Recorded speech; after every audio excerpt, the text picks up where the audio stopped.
Adventure Ledger presents Shadows in the Sun, Episode 4.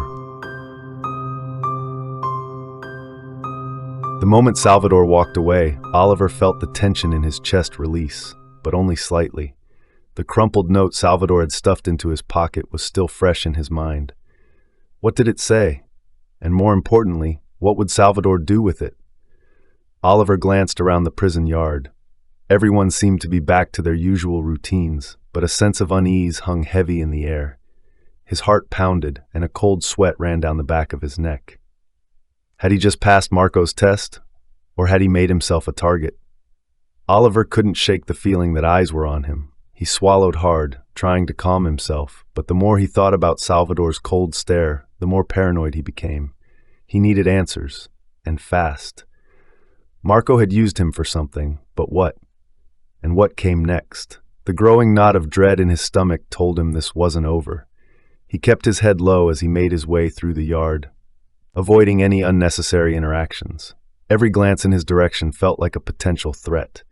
He could almost hear Marco's voice in his head. "Stick with me if you want to survive." But did that mean trusting him completely?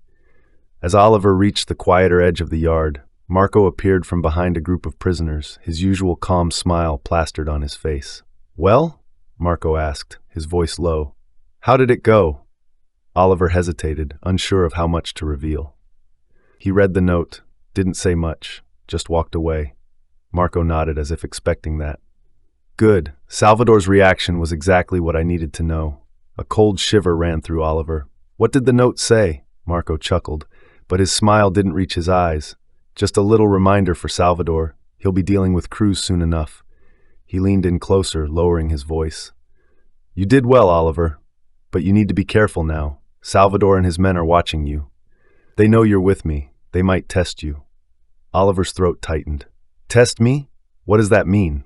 Marco shrugged. "You're part of this now, whether you like it or not. Just remember, trust no one, especially not Cruz's men." With that, Marco walked away, leaving Oliver with more questions than answers. Trust no one.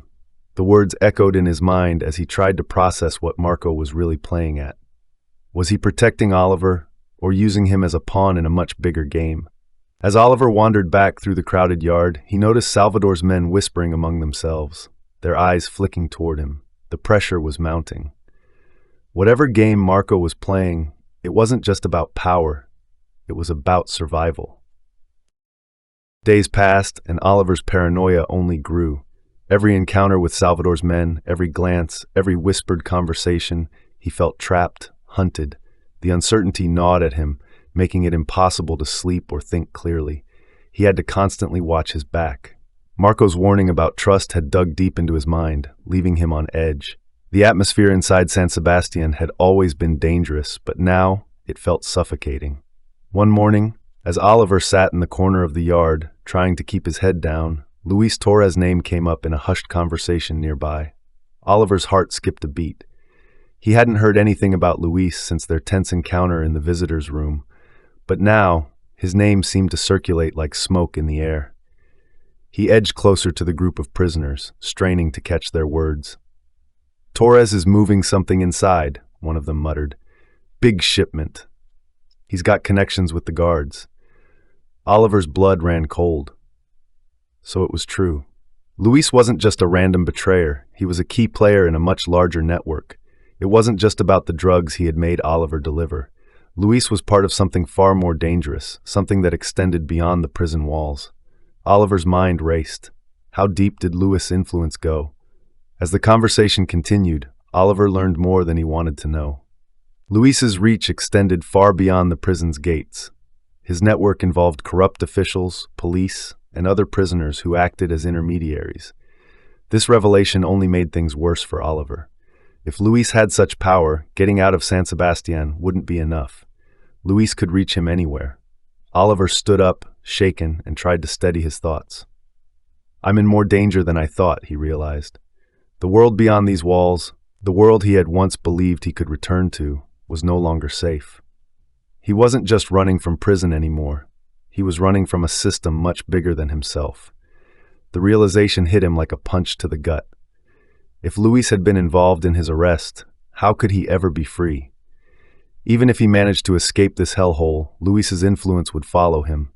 He needed to find a way out, not just of the prison, but out of Luis's grasp entirely. A sudden commotion from the far side of the yard snapped Oliver out of his thoughts. Shouts erupted, prisoners started moving toward the disturbance, and the air thickened with tension. Oliver stood frozen, watching as the scene unfolded.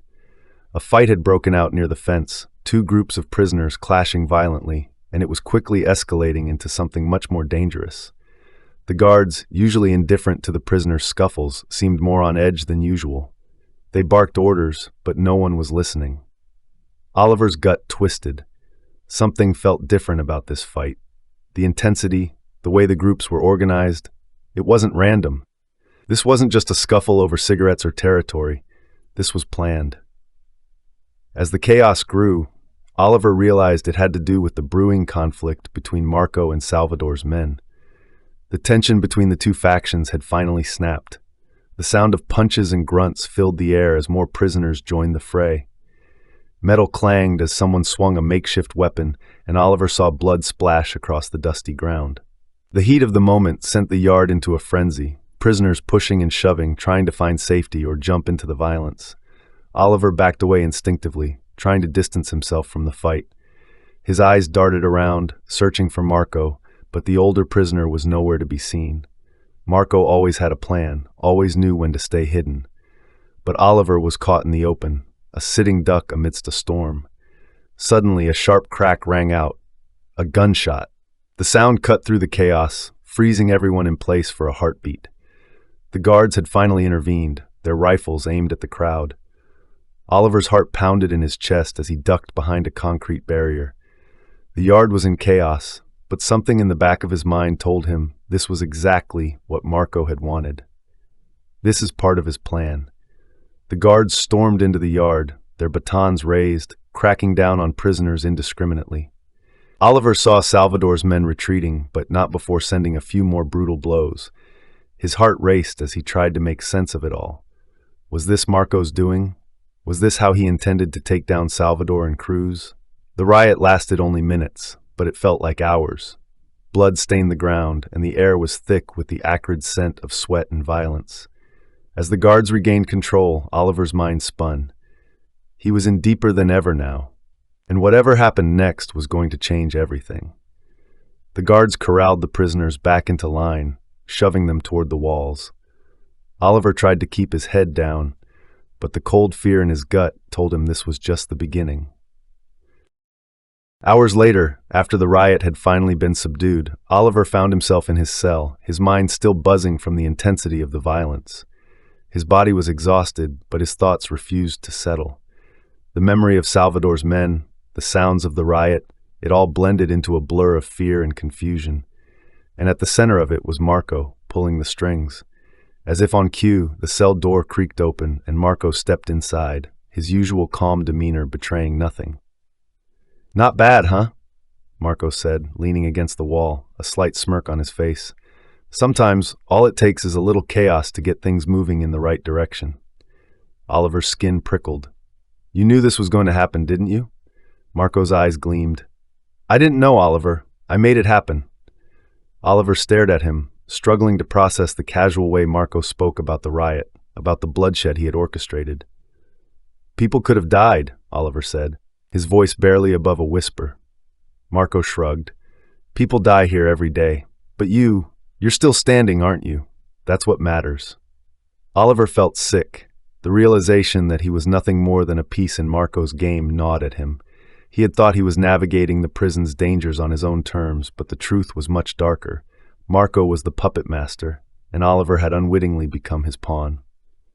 "What now?" Oliver asked, his voice flat. He knew he had no choice but to follow Marco's lead, but every fiber of his being wanted to resist, to pull away from the madness that was consuming him. Marco's smile widened, his eyes gleaming with something almost predatory. "Now we capitalize on the chaos. Cruz's grip on this place is slipping, and soon he'll be out of the picture. That's where you come in." Oliver's heart sank.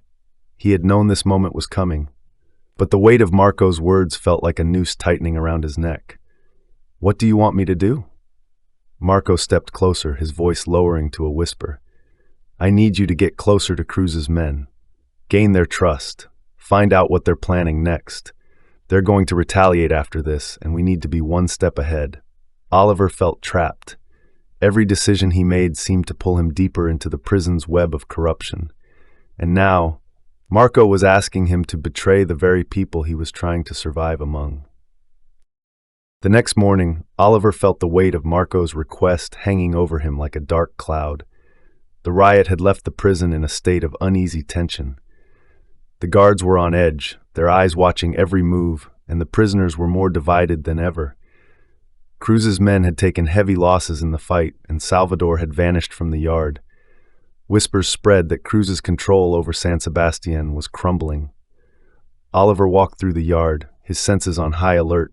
Every glance, every interaction felt like a test, as if everyone around him was waiting for him to make a move. Marco's plan was clear.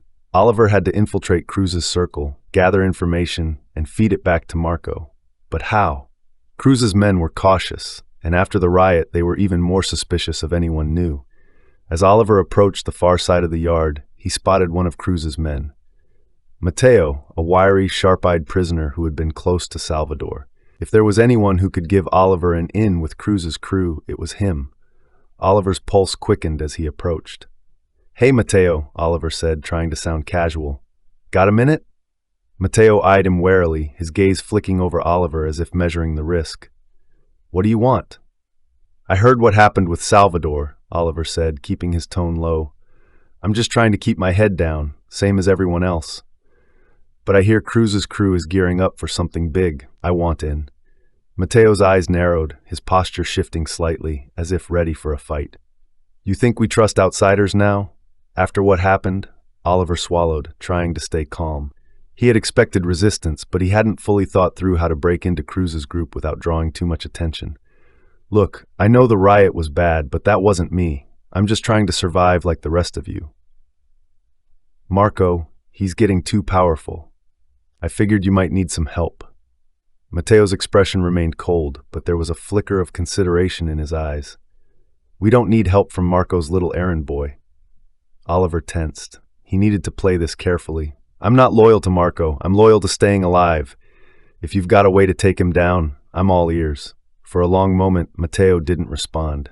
Then, finally, he nodded, but his gaze was still hard. Fine, but if you cross us, you'll wish you hadn't. Oliver nodded, trying to ignore the sinking feeling in his gut. He had just taken a dangerous step. Mateo led Oliver through the prison's shadowed corridors until they reached a secluded group of Cruz's loyalists. Their eyes bore into him, assessing, calculating. Mateo gestured to Raul, Cruz's closest enforcer, who stepped forward with a bruised sneer. So Marco's dog wants to run with us? Oliver forced himself to hold Raul's gaze. I'm not with Marco, he said, his voice steady. I'm with whoever will keep me alive. You know Marco's out for himself as much as I do. Raul's expression hardened before he gave a reluctant nod. You want to join us? Prove it.